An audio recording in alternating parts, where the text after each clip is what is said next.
Anyway, I wish to welcome all of you very warmly to our breakout session here. It's a great pleasure to have you here. It's a great pleasure to have these great people here on the panel. I think we're in for a very, very interesting time. Our topic is AI in warfare, robots, drones, and autonomous weapon system. Anybody who's scared may still leave the room. However, I do hope that you will all stay.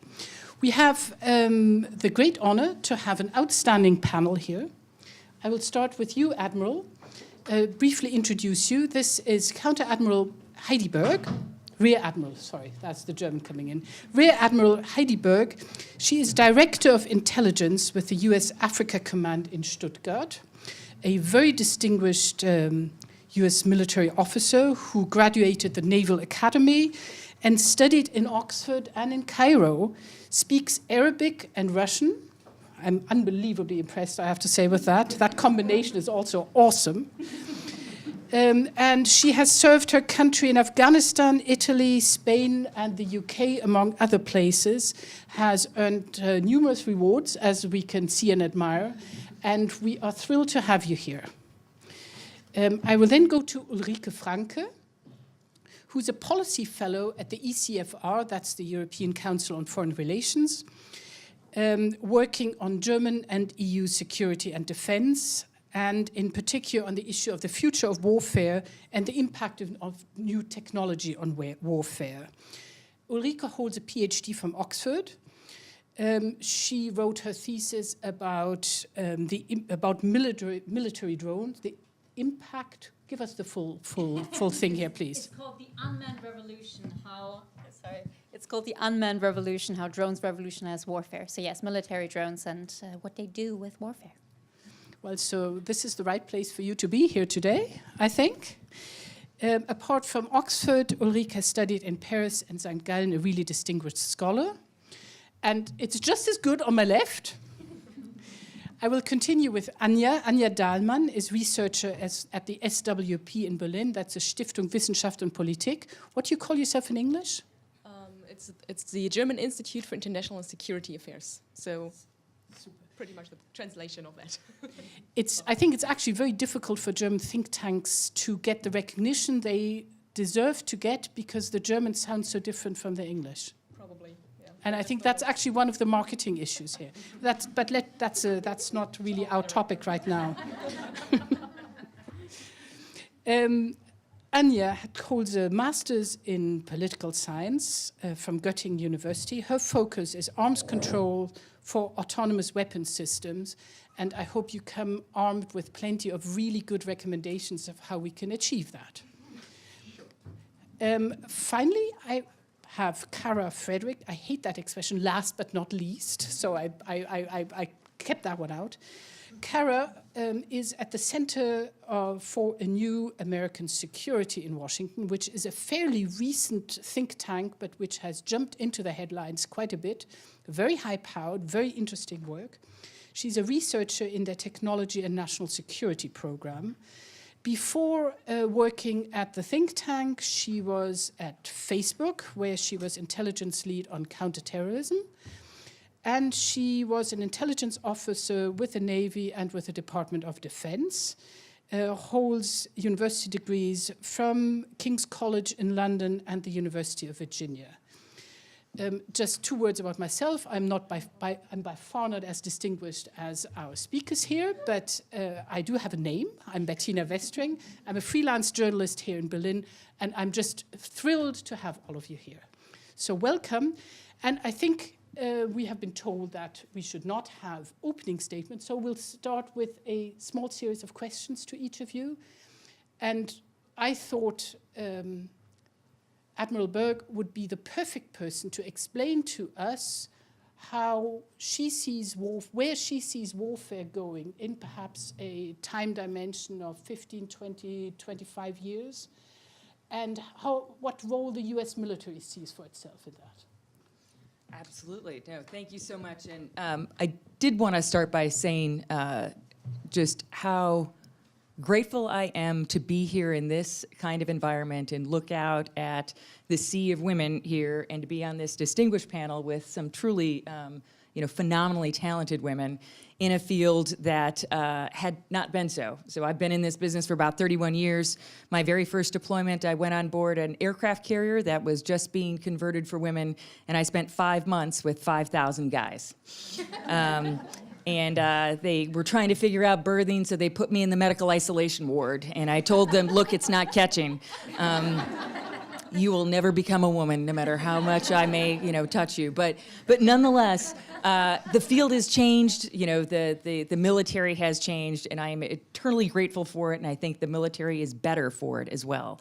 And getting people involved, I love that last slide about get involved, because it really changes the dynamic. When I sit on warfighting panels, or I'm in talking to the commander and I look around and there are 18 guys and me, particularly as you get amongst the senior ranks, it is a different voice and a different perspective, and it is always helpful to I think, get greater diversity in our decision-making processes.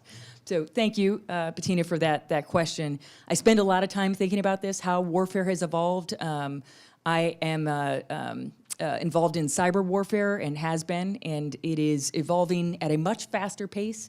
We are linear thinkers, so that is how time evolves and how our lives evolves, and so we don't see where we start to see exponential changes taking place. And the complexity of warfare, as we have evolved from the traditional physical domains of air, surface, the maritime domain, and subsurface and the ground domain, we've added an information domain when it comes to cyberspace and electronic maneuver warfare, electronic warfare, and it is present today in almost every level of warfare, whether it is operations being conducted on the African continent, whether it is how violent extremist organizations or terrorist organizations are operating, where they see cyberspace and information as a means by which they can gain an asymmetric advantage. They don't have the industrial defense complex of a nation state, and so you can gain that advantage through the use and manipulation of information. When we look at how the speed of war and the evolution of warfare, our linear thinking and linear information acquisition systems will be insufficient. One of the key aspects when you look at how warfare is conducted is, I think, we go back to our ability to perceive the battle space, get a common operational picture, reduce that fog of war. Then you have to orient yourself as to your target or your focus area, make a decision in terms of targeting, non-targeting, your ROE, and then act. And so to go through that process, we no longer can, because of the complexity of the battle space, the amount of information that is coming in, take that time to slowly acquire it. If you are looking at an incoming missile and making a decision about, do I shoot that missile? Is it in fact an airliner? All of those kind of factors that go into the decision-making process, you can do that in a very linear fashion and kind of bring together the team and have that discussion. When you're looking at hundreds of incoming missiles simultaneously, when you don't have confidence in your command and control system, when you're not sure about your own kind of information systems, all of that adds to a complexity and starts to drive a need for machine learning and artificial intelligence. There is always the challenge when we look at artificial intelligence, and we spend a lot of time thinking about this on, do you turn over lethal actions to artificial intelligence? And the current thinking, and I believe the future thinking, will always be those lethal decision-making will always fall to a human decision-maker. However, the processes that have to be put into place to ensure that you can operate at machine speed is critical, that we start to rely on machine learning and artificial intelligence.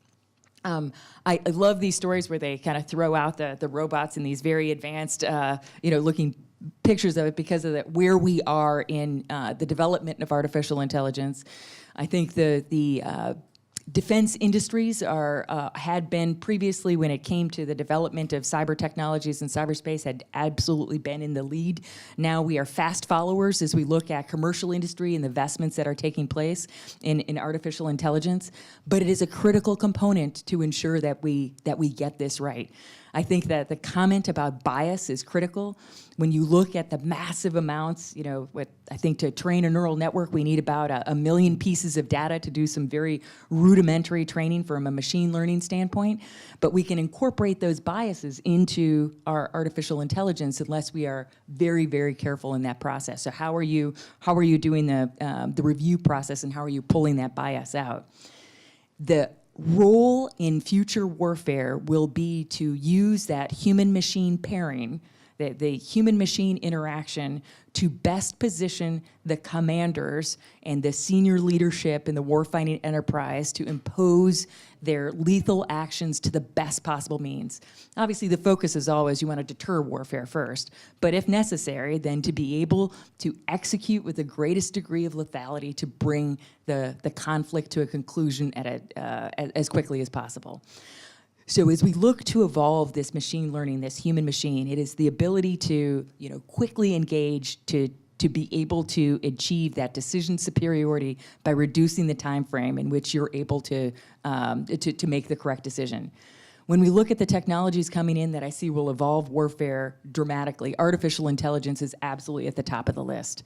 Quantum computing is another, because again, our encryption technologies are based on linear algorithms, and the ability to use quantum computing for things that would have taken, if you look at a 250-bit code, 10,000 years to be able to do that decryption, instead happening in seconds. That means our information systems, the loss of information security and levels. So the ability to take quantum computing and leverage that into quantum encryption will become the arms race, the information race of the future. And then blockchain, and how blockchain technology is going to have both potentially military applications as we look across how that will start to shift and transform the decision advantage. Again, the ability to command and control, the ability to be able to effectively see through the fog of war, to have confidence in our own complex systems, and to inject a lack of confidence in our adversary systems. All of these key technologies will be vital for it. I have just one very brief follow-up question. If you say that artificial intelligence and the machine learning is so central to preparing the grounds for decision-making, you could argue that, with a sufficient amount of fog of war, you will come to a point where actually the machines, by providing the information, already take the lethal decision, and you're just there to press the button. But you're in and that goes back to how we shape our rules of engagement. Mm-hmm. So as you are shaping to the ability to be able to operate at machine speed, you will have to kind of program in what are those key elements by which you make those decisions ahead of time because of the response quotient. So it still wouldn't be the machine making the decision. It will always be the human that creates the rules of engagement that will involve that decision. But I think that gets to that aspect of how we end up developing weapon systems and our command and control systems, that still has to constantly be at the forefront as we go through this development process to ensure, and this is the thought, is it will always be a human making those kind of lethal decisions. Yes, and I would think that increasingly the difficulty would be to make it a real decision, not just a pro forma decision taken by a human. Huh? Absolutely. Anja, please tell us something more about the weapon system that are being developed. And I think one of your specialty is on what moral, ethical issues do they raise? Can you perhaps expand a little bit on what we've heard here on the right now? Sure, yeah. I can, I think, pretty well pick up there. And first of all, I have to say I'm very grateful for, I think it was Isabel Hermann's talk about AI and what AI is not. That's really helpful, so I don't have to tell you it's not magic and it's not the time-traveling Android thingy out there. So we don't have to be afraid of that, but there are certain issues with AI in the military use. So how is this omnious AI used in warfare? It's basically an enabling technology for a lot of new capabilities you just addressed. So there are a lot of operational advantages you can get from AI in several steps of the targeting cycle, or even before that, preparing decisions. So this technology won't need a human being there to react to dynamic and quite complex situations. And that's often also called autonomous weapon systems or autonomous functions in weapon systems. There are a lot of applications for that. You can think of a single vehicle driving along the border of states and patrolling there. That could be, based on AI technologies, doing most of this itself. It could be a man-machine team on land or at sea or whatever. It could be a single drone, the things we already see that are remotely piloted mostly. That could be could have autonomous functions in the navigation, but also in the select and engagement of targets. And it could be swarms, of course. For example, little flying insect-like robots. All that could have or could be based on AI technologies or computational methods, basically. It could also be a battlefield management system, or at least a support in there. So really, all domains can be, will be, maybe already are influenced by artificial intelligence. As we heard, there are a lot of advantages to this. Also, you don't have this, you don't need a constant communication link, which is great because you can, the system can act much faster. You don't have all the latencies there. You don't have the slow human reaction time, all that. You have probably very few new options for operations, for secluded areas, and for swarms and all that. So I really see the point why you want this technology in military applications. Coming to all the ethical and also legal issues there, starting with the ethical one.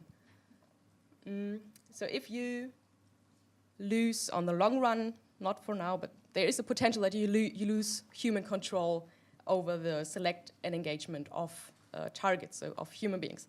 And there could be actually a violation of human dignity in there. So if you don't have anyone out there who can recognize the target as a human, who can understand the value of life, or who can actually reflect on what's going on there, on the taking of this life, then the target will just become one data point. It will be just an object, and that would be a violation of human dignity. And for many people, that would be the most important reason why you shouldn't do that and why you should always keep this human control in the loop, in the targeting cycle. There are also a lot of legal issues there. First of all, or legal here meaning mostly IHL, international humanitarian law, and all the principles like the principle of distinction between combatants and civilians, or the principle of proportionality, for example. So you have to decide if your means are actually meet the end you want to get. But I'm sorry to interrupt, but would you not argue that AI actually makes that easier? In what sense? If you think of World War II city bombings of London or Berlin or wherever, and you look at the possibilities offered by AI and all the engineering of weapons behind it, you can actually hit targets and avoid others in a very small dimension, right? It's probably better than carpet bombing, yes. A lot of things are better than carpet bombing, just as a general thing. Yes, of course, precision is great. Let's put that on the record, yeah. Greater precision, yes, please. Greater precision is great, is important. Go for it. I'm just saying keep the human in there as well, because you will get all the ethical problems, also legal problems, because you need someone to make this legal decision in the specific situation at hand. You need someone to make this proportionality decisions and all that. So, yeah, you still need a human, but I would argue you can have both in most cases. And if there's a conflict in there, you have to probably decide what to go for, maybe not do anything. So I know there are really gray areas and difficulties there, but in general, I see a lot of problems if you lose human control in there. And where to put this human control, what does it actually mean? So probably something like situation understanding and options for intervention and all that. Where to put this in the targeting cycle, that's a very difficult question. A lot of people working on that and thinking about this. I know that the military is always interested in keeping this control. So they're not just going out there and throwing all these weapons out there doing what they want. But still, there's a huge potential for ethical and legal, also security problems. That's very interesting. This issue about where to put it in the chain. What can you just give us 2 examples of where that would make a big difference? Well, examples. So if you look at if you have this targeting cycle, it's all these steps of find the target, fix, track, select, and engage it. And there you could say, well, we have a certain decision and rules engagement in the design phase already, so we can send the weapon, the drone, or whatever in the specific situation, and can find its target by object recognition and all that, and we're fine. But you can also say, well, maybe it's not enough, because then still the weapon has to select the specific target, maybe prioritize targets and all that, and therefore the human would become this data point I was addressing. So there's this conflict going on where to actually put this and how far from the actual engagement, so pushing the button to use a weapon, do you need a human to supervise the operation? And I don't have a final answer. I would say as close as possible to the engagement, to make sure that you really understand what's going on there, and also to counter errors. So humans can fail, but machines can fail too. It might be good to have some human reasoning and common sense in there. I'm sure we'll get back to this topic in our wider discussion. Let me go to Ulrike now. So we have a representative of the US Armed Forces here, which is certainly the leading country on warfare, AI, and the roles of robots, drones, and computers in warfare. We have China, which is hurrying a great deal to catch up or perhaps leapfrog some of this. We have 2 enormous superpowers there. We have Russia, which you might argue has done a pretty good and nasty job in cyber technology. So we're talking about 2, perhaps 3 superpowers in the new warfare. Is that an accurate assessment, Ulrike? And where does this leave us Europeans, standing, sitting, or lying down? Yeah, that is always the question. Where do the Europeans come in? So the first point I would like to make on this is that it is actually super tricky to really know who is doing what.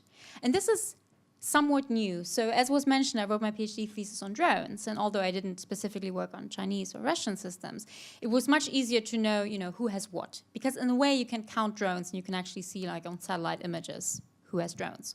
The problem with everything was just described, autonomous weapons, AI in weapon systems, super difficult to see from the outside, actually impossible to see from the outside. It's not about the hardware, it's about the software. And there was just an air show in China last week where the Chinese presented a new, supposedly super autonomous drone. Thing is, they told us that it's super autonomous. We have no idea. We saw a drone. Could be, it's a mock-up, could be remote piloted. We barely know whether it flies or not. So very difficult to see from the outside. And it is very tricky to assess whether a country is secretive, not telling us what they can already do and want to do, or whether they're boasting about capabilities they may not actually have. So that's the first point I would like to make. One point on China. So China, I would say, is a big, if not the big player on AI, and really AI generally. So China has been incredibly interested in all of this, and it is looking at applications of AI in warfare, but it is also already today using a lot of AI in areas such as surveillance. And to be honest, that's the stuff I'm actually way more scared about than the Terminator robots. The use of AI in surveillance technology, very scary, already here today.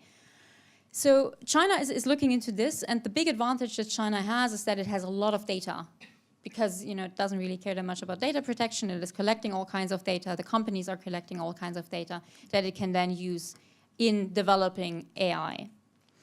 The United States, of course, the United States, just by the sheer size of their military, by the defense budget, of course, they're not only very interested in that, but also quite leading in that area.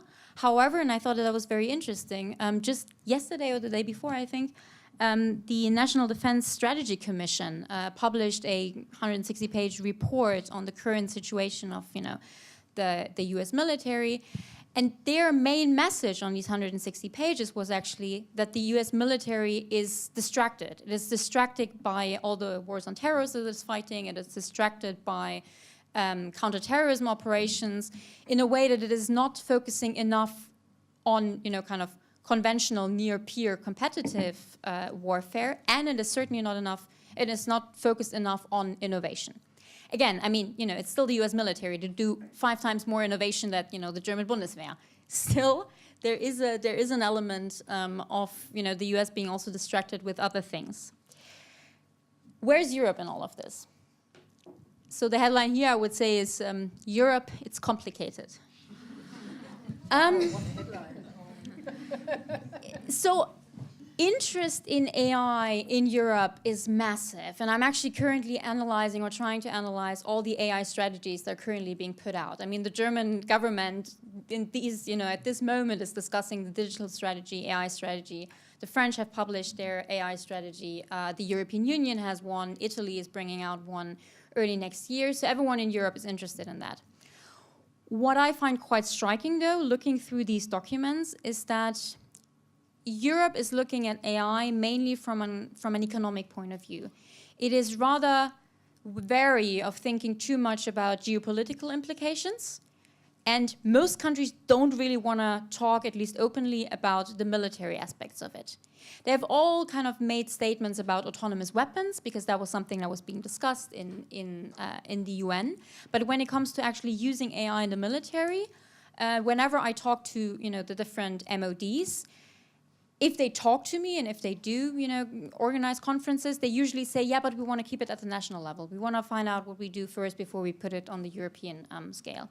So there's a certain wariness when it comes to actually thinking or talking about AI and autonomy in warfare. The one exception, actually, is France, that is thinking about AI in way more geopolitical terms. That's quite interesting. However, European countries or European manufacturers funded by European states or MODs are still very much developing AI-supported weapon systems or even autonomous weapon systems. And there are 2 examples you may have heard of, both incidentally drones. They don't have to be drones. BAE is building the Taranis drone. It's a highly autonomous system. At this point, it's a prototype, but it's a prototype that is being flown, is tested. I talked to 2 test pilots that tested that system in Australia, and I was really impressed / shocked by what the system can already do. In that, it starts by itself. It is being told, this is the area you should surveil. Find me a tank. And the system starts, and it flies. It decides its own flight path, finds a tank, comes back to the pilot and says, is this the tank you're looking for? And if the pilot says yes, you can decide to engage it. Of course, at this point, the pilot needs to say yes to engage it, but changing that is, an additional line of code. So, it's really the regulation that is important here. And the second system that is currently in development is Dassault's Neuron drone. It's Euro N. That's the way that's being spelled. So the Neuron drone, it's a French / pan-European drone system. It's similar to the Taranis in what I just described, highly autonomous, stealthy, also at the prototype stage. And this is a system that may become a kind of European system. Again, there are a bunch of different European companies involved in that. And the University of Arizona, a little while ago, they looked at 260-ish weapon systems that are currently being developed, and they found the Neuron the #1 system in terms of autonomy. So they find this the most autonomous system currently in development that we know of. Coming back to my initial point of we don't really know what's going on. One last point. You could, of course, argue that Europeans do not want to take decisions about warfare, so they do well to build autonomous systems, right? That would be a very cynical view. Maybe one last point on, again, AI more broadly in Europe, because the thing I I think about a lot and I, to some extent, worry about is that AI is the future, right? I mean, everyone kind of agrees with this. You know, AI really is the best buzzword of our times, and whether or not you use it in the military, you're going to use it in all kinds of different areas. The thing is, Europe is actually rather disadvantaged when it comes to AI, and that has to do with our rather amazing data protection rules that I think are absolutely right and absolutely don't want to abandon. But if you have great data protection, that means it's much harder to collect and store data. And if you can't collect and store data as a company, it's much harder to develop great AI tools. I'm hoping we're finding ways around this, and there are some technical ways. I'm not, an engineer or computer scientist, so I'm not going to go into any detail here. There are ways around this, but at this point, AI, machine learning, very much works on the basis of data, and other players, and in particular the United States and China, just have more usable data than European countries, European companies have. And as a really last point, and I think that may lead over quite well to Kara, is that, so you ask about the US, you ask about China, you ask about Europe, and all of these players are very important. But the thing is, these are states. When it comes to these new technologies, and in particular AI, a new force to reckon with are companies or the private sector. And this is really somewhat new. So ever since the the 1950s, ever since the Sputnik shock in the United States, good really high-tech technology came to some extent or to a great extent out of state-funded and often military-funded research. In the United States, mainly DARPA, but it's the same in other countries. And what we're seeing now is that with AI, companies actually, can do more than states, because again, the companies have the data. And that, of course, is the reason why we hear so much about, the Pentagon now wanting to work with Google, wanting to work with Amazon, and Silicon Valley really trying to find ways on how to deal with this. And yeah, so I'll stop here. Again, the problem with Europe is that we also don't have a Google or an Amazon or a Facebook, which also doesn't help with the data. So still a lot of work that needs to be done in Europe, I think, in a way that we're not behind the others. Because if you're behind the others, that also means that you can't influence and help with the whole regulation issue. Thank you very much. I think that's the perfect cue, Kara. We're counting very much on your expertise from the private sector. I'm very interested in particular, you see the balance of power shifting between states, but also between the state and the private sector. And you see how different states handle that issue. I believe that the Chinese have invented this buzzword of the civil-military union. Fusion, yeah. Pardon me. Which sounds very, very scary. Is this something that would give them an inevitable edge in this particular race? And what do liberal countries that believe in the separation of powers and all of that, what do we have to hold against there? So good questions.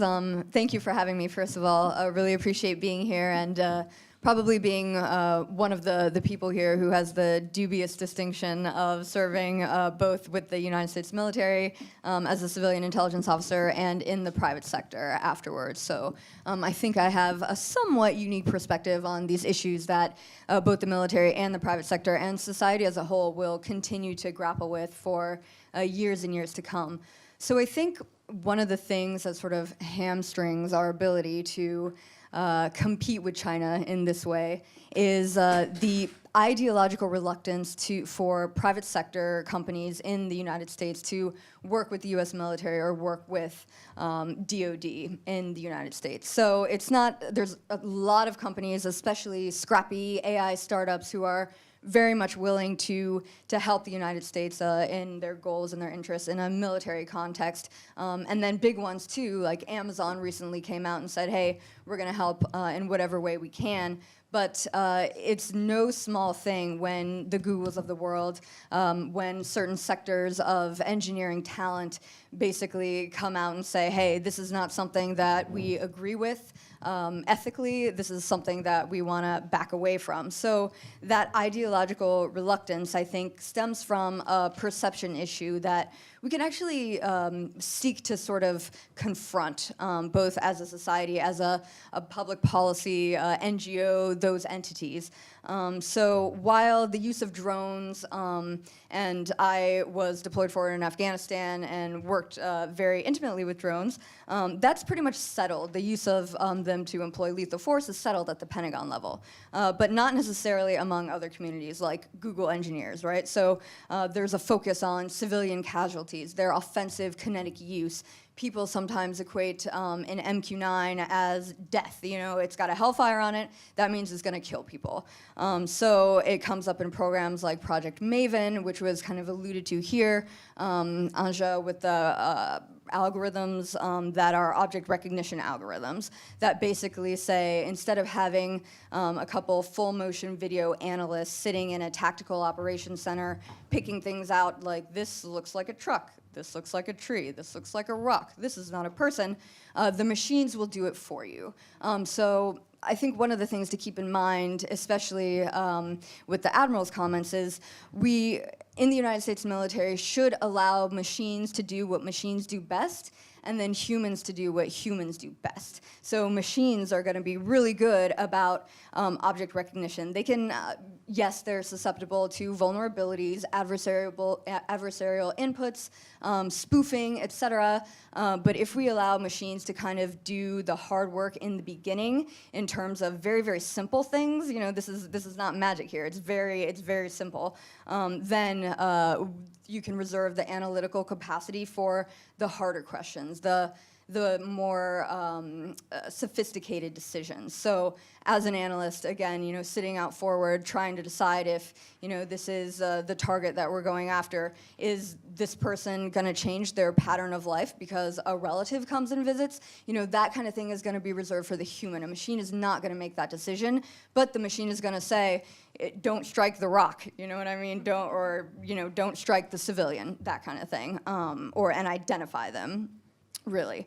But what I think this does is highlight a much bigger issue, and this is what I like to impress upon people when I give a background on how the private sector sees itself in America, is it sees itself, and this comes as a big surprise to a lot of people within the United States, they are global entities. You know, you have my old company, it was incorporated in Delaware. You think that they have American interests and values at the forefront of everything that they're doing, and they're seeking to propagate those in the world. But that's not always the case, because most of the time, the majority of their user base is outside the United States. So when they're thinking of these policies that they're in terms of service, and all of those things that people have to consider in the policy echelons of the Facebooks and the Googles of the world, they have to think about how they're applied in other countries as well. And I don't think people in America really get that all the time. They're sort of thinking that, again, this is a purely American company, but they're responsible to a global constituency, and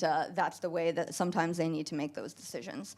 But this also emphasizes a cultural barrier too, where a lot of these companies were created when, frankly, a United States of America that thought very little about strategic competition. So we just came out with the United States the new NDS, the National Defense Strategy, and in it, as Ulrike alluded to, we basically said, yeah, we've been distracted, and what is here today is the big competition with China and with Russia. So China, the old perception of what they would do and how they would compete with the United States' monopoly really on technological innovation to date was to steal IP. That's not the case anymore. As one of my colleagues, Elsa Kenya, is fond of saying, the US does not have a monopoly on innovation anymore. China is finding ways to do this, and not just extra legally. They're doing it within legal ways. Number one, by having a national AI strategy. The United States doesn't have one. China absolutely does. They've told us that this is something that they want to be dominant in the world by 2030, so we should believe them when they say that. And thus far, it looks like everything they're doing is conforming to that strategic vision. The PLA has a science and technology branch that's been called DARPA with Chinese characteristics. Also important. They're actively developing their human capital, poaching talent. Over half of the top employers of AI talent in China are US firms right now, IBM, Intel, Microsoft, but some of those people, some of those executives, like an executive at Microsoft, will go over to Chinese corporations and they'll take that knowledge with them and bring it over there, like Baidu's COO. Baidu itself has an AI-first agenda. So these are companies that are basically saying, yes, AI is what we want to do. That's number one. Something we also say in quotes is China has a very strong national team when it comes to artificial intelligence. Alibaba, Tencent, they all have discrete portfolios where they're focusing on, one will focus on autonomous vehicles, the other will focus on medical applications. So that national team is being built up within China and is very formidable. China is also seeking to acquire US firms in other key advanced technology sectors, opening research centers, hiring R&D teams away from US companies, and also contributing those early stage investments in some US startups. You know, when the life and death of a company depends on that initial seed capital and China's offering it, then sometimes US companies are apt to say yes. So those are some of the ways that China is actually innovating internal to China and not just by stealing US IP. So that's something, especially with regard to AI, that the United States should keep an eye on. Super. I think this is quite a wide field and very complicated issues, very interesting insights. Thank you to all of you for the start. I would like to open the floor, first of all, to all of you here, but also to all of you, and see what questions you come up with. I see that there's a remark building here. I was going to ask you also, listening to Kara, do you sometimes wish you were in the Chinese military and just could get those data that you need? No. We are on the record. No, and even if I wasn't, I think, you know, again, I am a true believer that the diversity of thinking that goes into, you know, the arguments and the debates and having an independent organization, the folks that choose to assist the military have to be convinced that the military is doing this for the right reasons. And I think that when we look at, you know, competing on a global sphere, you know, sometimes we can't outspend China with what China can put into place, but it is that you know, the Western values that we can bring, and oftentimes, you know, this faith in the rule of law and how we look to protect our citizenry, and we have these debates about data protection and human rights, and the constant you know, discussion over the use of lethal force. Those, I think, are real benefits to who we are, and gives you know, strength in those discussions. The thing I wanted to bring up, two things real quick that I thought are important, is the distinction between targeting of humans and targeting of inanimate objects. So, you know, an incoming missile, the decision to take out an incoming missile is a very different decision than the decision to, you know, strike a car in a desert or a desert camp or any of, you know, to kill a human being. And they require different you know, a different decision matrix and a different decision calculus. And so that is when we look at AI, you know, the decision to, you know, the machine-to-machine, UAVs taking out UAVs, you know, I think there's a great deal of comfort that you can go ahead and automate that, you know, the shooting down a bunch of steel in the sky. The second is on, you know, the ability to weaponize UAVs. When we look at, you know, what are some of the things that are going to change warfare, and we're seeing it now, but the diffusion, the ability, and the, you know, kind of micro UAVs, how we arm them, how that can be diffused not to the nation states, but to third-party actors, criminal gangs, you know, violent extremist organizations. that lends a whole different factor to how do you discern what is, especially if we've got the corporate America doing drone delivery of, of mail, and yet we have the ability to do a level of weaponization that can come with that. That is a factor that starts to really impact, I think, everyone in a really personal sphere. That is a thoroughly uncomfortable thought, actually. Yes. Ulrike, you wanted to comment? Yeah, maybe to reiterate, non-state actor use is going to become incredibly important, and with drones it already is. So we don't only have the states that I mentioned and the commercial sector, but you also have non-state groups, terrorist groups, all of that. They've already started to use drones. We'll soon see them also use, AI and all of that. One short point I wanted to make. I thought it was very interesting what Kara said about the kind of US companies' ideological reluctance to work with the Pentagon and the military. And I know that a lot of people were really quite happy with the Google employees that walked out on Project Maven, the cooperation with the Pentagon, that in the end stopped that to a large extent. I am a bit uncertain about this because I wonder about the following. If these commercial actors develop all these things, AI systems, and they specifically do not want to think about military applications, that doesn't mean that, other people aren't thinking about it. What I mean by that is that if they reject anything military and don't want to work with the Pentagon, I'm slightly worried that that means they're also not thinking through about how can their developments, their AI systems be weaponized. So I'm not really sure whether, it's this typical example of, and you may not be interested in war, but war is interested in you. And I'm wondering whether the same kind of applies to the commercial actors. And I don't know whether you have thoughts on that, but it's something I'm grappling with. Yep, absolutely. And I think that's where the narrative piece becomes critical. So I sort of wanted to not say this is a tragedy. It's not a tragedy. I think there is a lot of silver linings to the current state of affairs in the public and private sector divide in the United States. And I think framing the narrative in a way that contextualizes the strategic competition that we are in, that is a reality, as in everything Google does in China will benefit the PLA, is paramount. So if you say, just because you created these things and they exist and you don't think that they should have any military applications, again, your adversaries they're going to use them anyway. So I think if we sort of create that awareness in some of these cadres, then that'll be extremely helpful. And then there's another piece of it too, and you also touched on it. It was these autocrats are using technology, and they're going to increasingly use it to exert social control among their populations. So this is going to be a threat not just to the United States, but to democracies in general. And we're not in the business of fear mongering, but at the same time, when these, the social credit system, if it's continued to be exported across China's borders. So if that happens in a very big way, which it probably will, they're already giving lectures and helping other nations, certain African nations, Egypt, to use some of these systems. I think there's going to be sides that need to be taken, and I would hope that the dialogue, especially internal to the United States, continues, because if we're going to create AI systems that are safe, robust, and reliable, then engineers and the best engineering talent that we have has to be involved. So maybe putting those little nuggets in their ears and not saying just because you went to Stanford and you're 23 years old and this is all you know and Silicon Valley is the locus of all things in your world, there are actually bad guys out there. And honestly, that was one of my biggest jobs at working counterterrorism at Facebook, was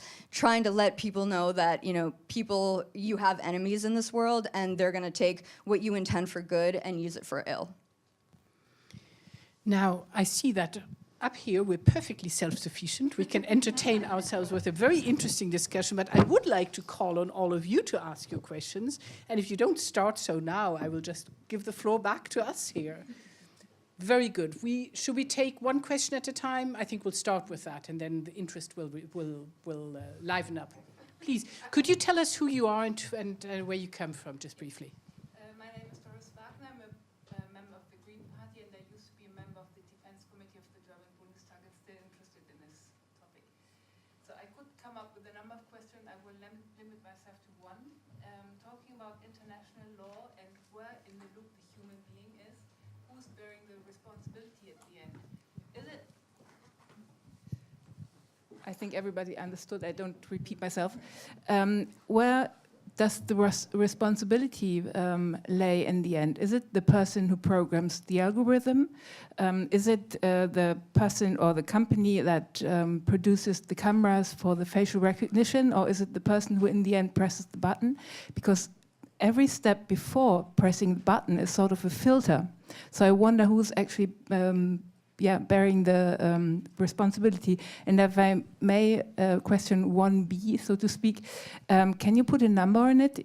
I think it was you who said before, the machine decides or offers the information for decision, don't strike a civilian. Can you put a number on the error rate?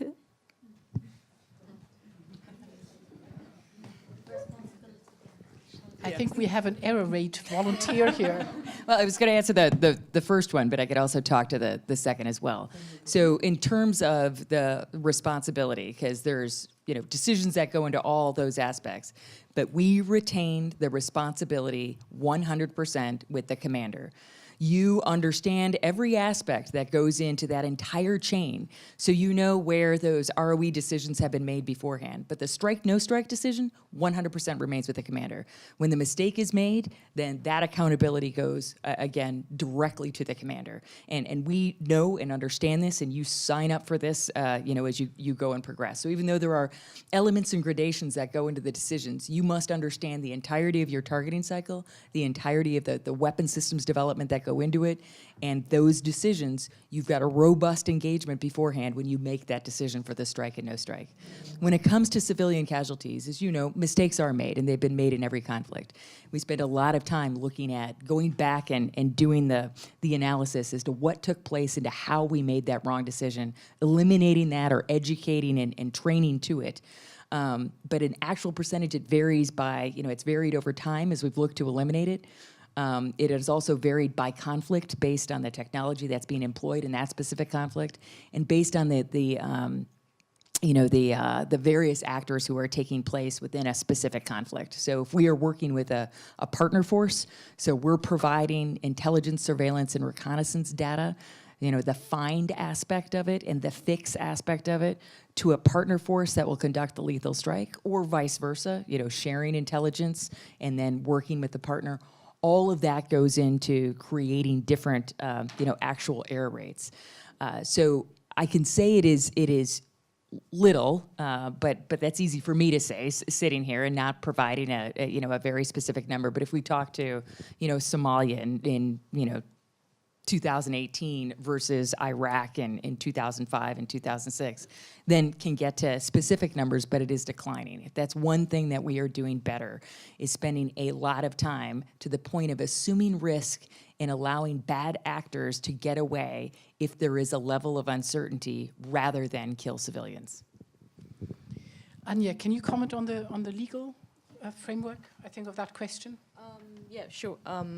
Or actually, I would go with what you just said. So there's a commander having this legal responsibility, and totally agree with that.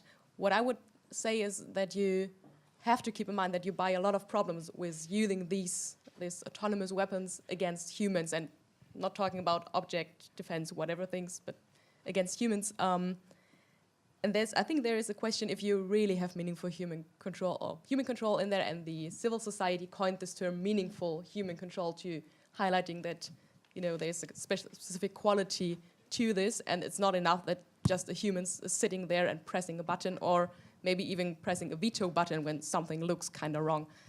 So how you construct this interface in there, and how you manage to keep the human in the loop, or how you keep the human understanding in there. So you need someone who understands what's going on and how the decision is prepared. It's not enough to look into the situation 2 seconds before the strike hits and then saying, maybe I'll press a veto button, or maybe I'll allow it to continue. And that's the important point there. And that's where we have to be really careful how you construct this and what you want to allow there. And that's, I think, also a political and societal decision, and something to talk about, how far you want to go. We have a question from back there. Do you need the microphone, or could you? Oh, I'm sorry. That.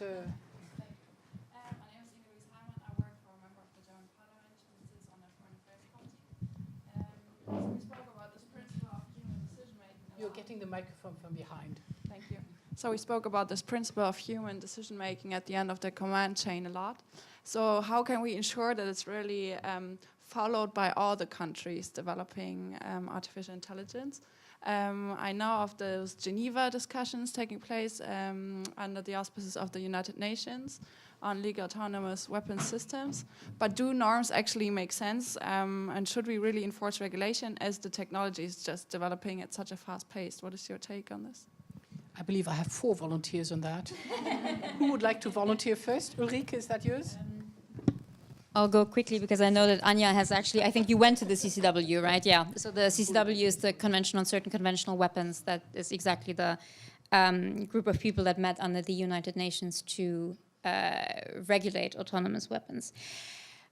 So one general point, norms in international law does matter, even though most of the time it's not enforceable. So although personally I'm extremely skeptical about a ban, for instance, I don't think it's going to happen, and if it's going to happen, I don't think it's going to be particularly enforceable or even particularly useful. I still think that having that debate on the international level is super important, because there is a kind of naming and shaming spiel going on there that is always useful. So never just discard it because it can't be enforced. That being said, I do worry a lot about an arms race when it comes to autonomous weapons.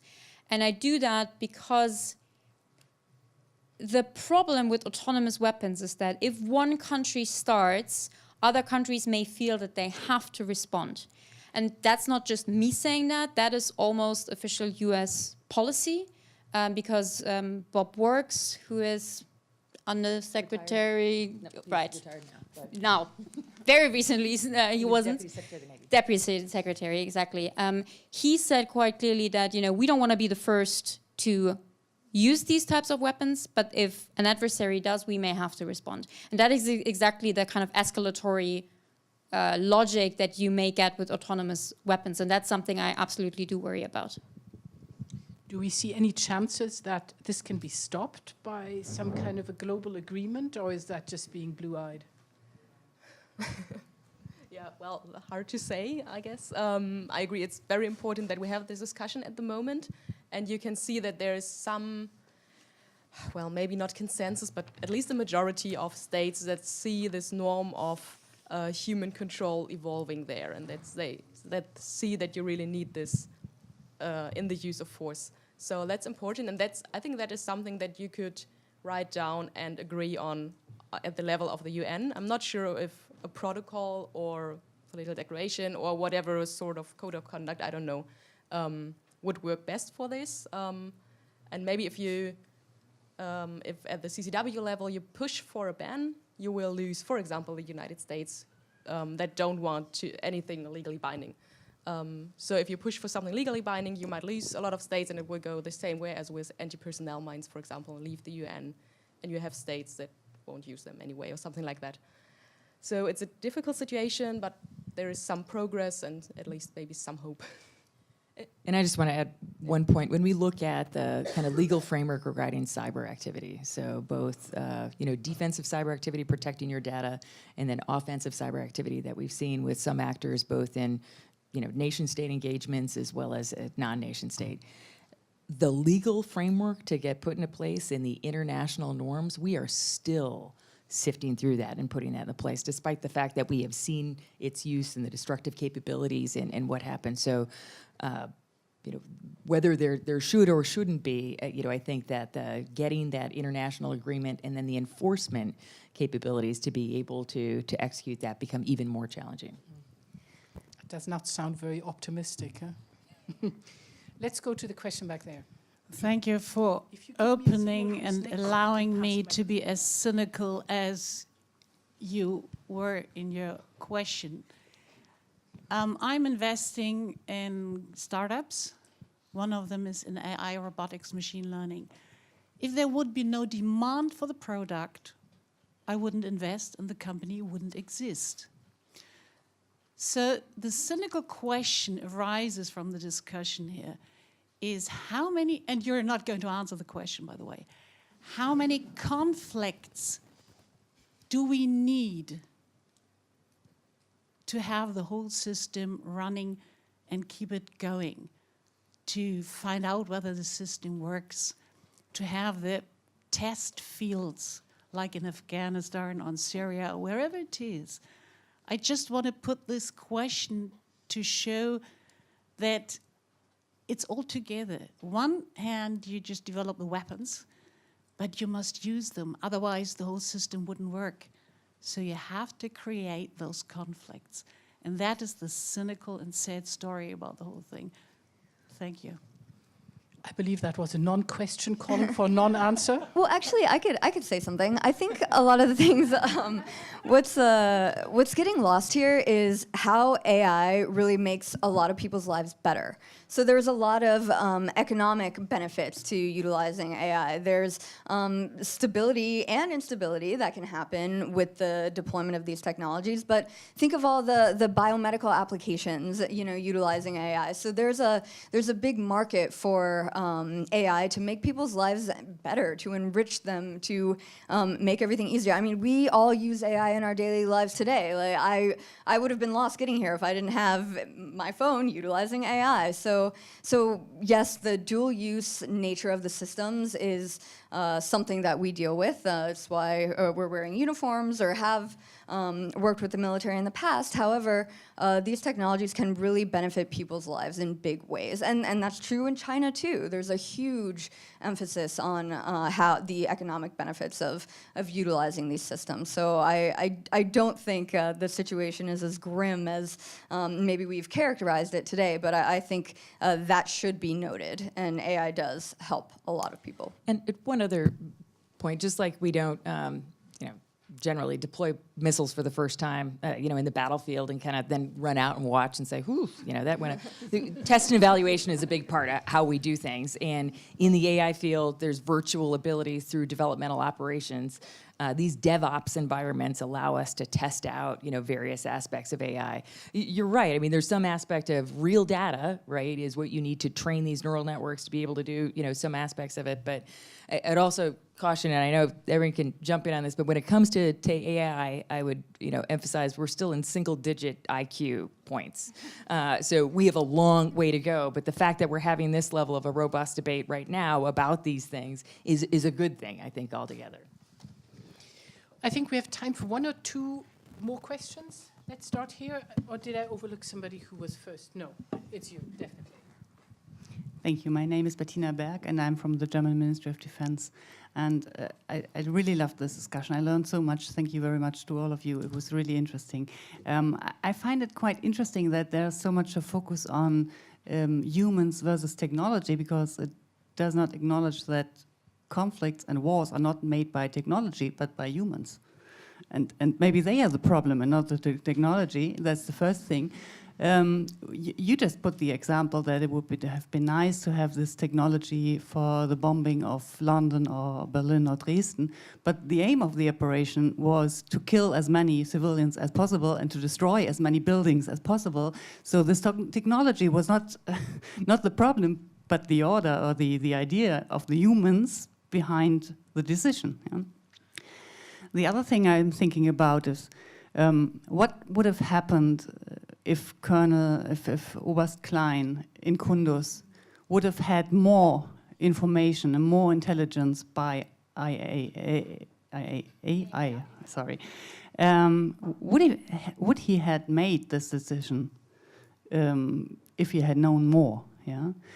And the other thing is you need so much. The decision about the accidental bombing. Yes, of sorry. this. It was not accidental. Well, he bombed. I mean, he did it on purpose, but because he thought it was the right decision. There were a lot of civilian deaths because involved, he which he probably didn't intend. No, of course, yeah, because he didn't have all the information. He might have had if he had also used artificial intelligence. Maybe it's just a thought. Yeah. One thing. The other thing I'm thinking about is this very cynical quote of a colleague of mine, a colonel, with whom I discussed the problem of drones and the dehumanization of warfare. I'm sorry, is that he said, yeah, it would be so much more romantic with all the blood spreading on my uniform. it's yeah, that's what I wanted to make the point. Is it's maybe the human, not the technology, which is the problem. I think we have Anja here who would like to answer. Well, humans create those conflicts, but I guess there is a reason why in every, and I'm going actually here to sci-fi movies, why every single AI developed in a sci-fi movie tries to kill the whole of humanity, because humans are kind of a problem, and destroy the world and all that. So just saying here, I mean, we don't, if we put it this far out, we don't know what the technology would do, and it might even kill more people. And with this carpet bombing versus precision munition thing, well, there could be also, if you really put it that far, again, we're not there, there could be the decision to bomb a whole city because you want all these casualties by a machine and by an algorithm. It's not about, so, it's not safer or anything. And this whole precision thing, it's all about the munition, mostly. So if you use precision-guided munition, you won't have to kill all those people if you don't want to. So I think this, it's not really, you can't really compare these two things. So it's a bit misleading maybe to think about this way, I'm afraid. And Oberst Klein, I'm not entirely sure how, I mean, he had quite a bit of information, I think, and the pilots were asking back and forth, are you sure? Yes, I am. Are you really sure? All that, so he had the opportunity to stop all this, saying, well, I don't have enough information, I won't do this. So I'm not sure how much of AI would have helped that, actually. Maybe something like remotely piloted drones, supervising all that and giving even more visual information, but you don't really need necessary AI for that. How would the AI know if there's a civilian or a Taliban fighter? So there again, AI isn't really the problem or the solution. Very briefly. Yes, two very short points. Number one, the problem is the human. Generally, yes. However, I think it's worth mentioning one aspect of AI, or rather autonomous warfare here, where that's not true, and that's what we call flash wars. So with autonomous weapon systems, there is an actual possibility that it is not the human that drives war, but technology that drives and causes war. And this is, kind of an element that we need to keep in mind, because flash wars, in the same way that flash crashes happen on the financial market, the idea is that, an incident happens that causes a chain reaction where one autonomous system reacts to another, right? And you kind of get an incidental flash war. So that would be an example where the human isn't the problem, but the technology. On Kunduz, to be honest, I don't think it was, AI would have helped. My line has always been that drones in that case actually would have helped, although the Germans don't like to hear that. Heidi.